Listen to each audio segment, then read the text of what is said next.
और अब बात करेंगे देवभूमि बुलेटिन की। आसमानी आफत को रोका तो नहीं जा सकता और उससे हुए नुकसान की भरपाई भी नहीं की जा सकती। आसमानी आफत से मची तबाही के निशान अब भी देवभूमि में मौजूद हैं। कहीं सड़कें क्षतिग्रस्त हैं तो कहीं पुल बह गए। अब सरकार आपदा से हुए नुकसान का आकलन करके जनजीवन को फिर से पटरी पर लाने की कोशिश में जुट गई है। देखिए कुदरती आफत से हुए नुकसान पर जी यूपी उत्तराखंड की एक खास रिपोर्ट। उत्तराखंड में आसमानी आफत ने ऐसी तबाही मचाई है कि लोग त्राहिमाम कर रहे हैं। अगस्त में तो बादल फाड़ तबाही के बाद सितंबर भी शांत नहीं है। सितंबर में भी आसमान ऐसे कहर बरपा रही है मानो सब कुछ तबाह करने के बाद ही थमेगी। उत्तराखंड में भारी बारिश की वजह से लगभग 5,700 करोड़ रुपए का नुकसान हुआ है। उत्तराखंड की ओर से केंद्र को इसके लिए नुकसान का पूरा प्रपोजल बनाकर भेजा गया है। प्रदेश में कई सड़कें ध्वस्त हो गई हैं। इससे 1,163.84 करोड़ रुपए का नुकसान हुआ है। सिंचाई विभाग की संपत्तियां के लिए 266.65 करोड़ का नुकसान हुआ है। ऊर्जा विभाग को 123.15 करोड़ रुपए का नुकसान हुआ है। वहीं स्वास्थ्य विभाग को 4.57 करोड़ रुपए का नुकसान हुआ है। स्कूली शिक्षा विभाग को 68 करोड़ 28 लाख रुपए का नुकसान हुआ है। 9.4 करोड़ रुपए का नुकसान हुआ है। शहरी विकास विभाग को 4 करोड़ रुपए का नुकसान हुआ है।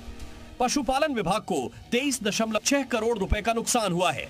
अन्य विभागों को भी इस मॉनसूनी आफत की वजह से 213.46 करोड़ रुपए का नुकसान हुआ है। राजकीय विभागों को लगभग 1,944.15 करोड़ रुपए का सीधा नुकसान हुआ है।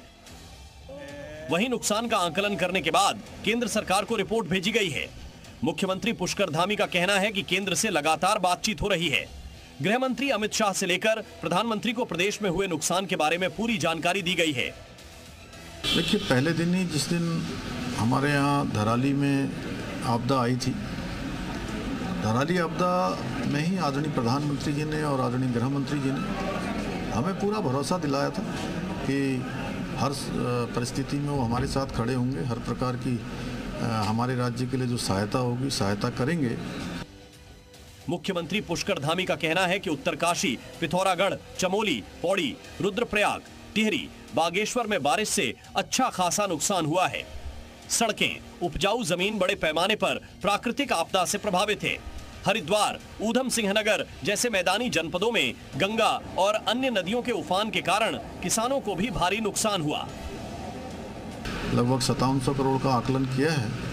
उसको अभी हम लोग, चूँकि भारत सरकार की भी एनडीएमए और एक टीम यहाँ पर आएगी, वो टीम आकलन करेगी और हमें पूरा भरोसा है कि भारत सरकार हर बार की तरह हमारा सहयोग करेगी। धामी सरकार की कोशिश है कि आपदा के बाद पहाड़ों में जनजीवन को फिर सामान्य किया जाए, कनेक्टिविटी को भी ठीक किया जाए। इसको लेकर शासन स्तर पर लगातार कार्य किया जा रहा है। देहरादून से सुरेंद्र डसीला की रिपोर्ट, जी मीडिया।